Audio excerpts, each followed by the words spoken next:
Welcome to Module 2, Chapter 4 of Women in Finance.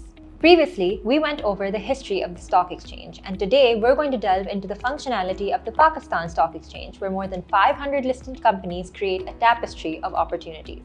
Each company on PSX has its own identity in the form of a symbol or ticker name. For example, Mizan Bank goes by the symbol name MEBL.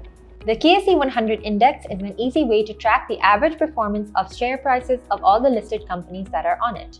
It represents the top 100 stocks and currently stands at above the 60,000 level. For those looking for only Sharia-compliant stocks, there is something called the Karachi Mizan Index or KMI 30. But what do these numbers really mean?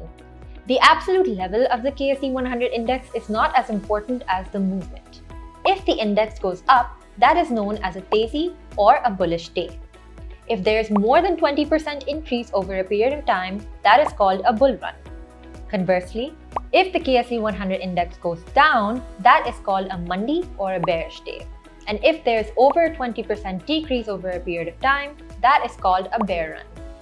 When a company makes its debut on the stock exchange, that is called an initial public offering or IPO.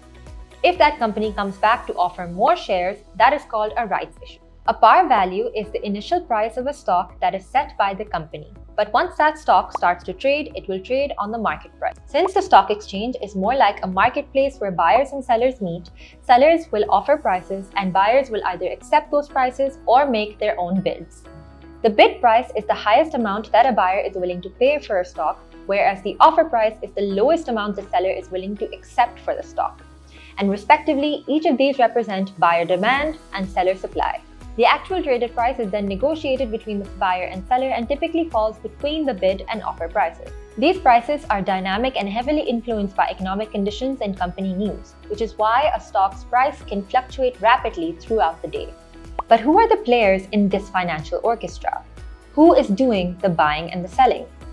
Well, asset management companies, banks, insurance agencies, global investors like BlackRock and Vanguard, corporations, family offices, and high net worth investors, and of course, the brokers themselves. All are active participants in the stock market.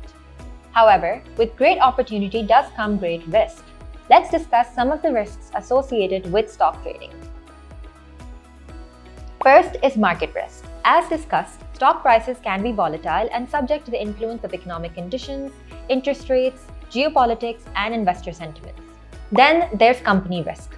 Remember that stocks are actually pieces of individual companies, so how that company performs will impact the stock's value. Poor financial performance, management changes, and legal issues can affect the stock's price.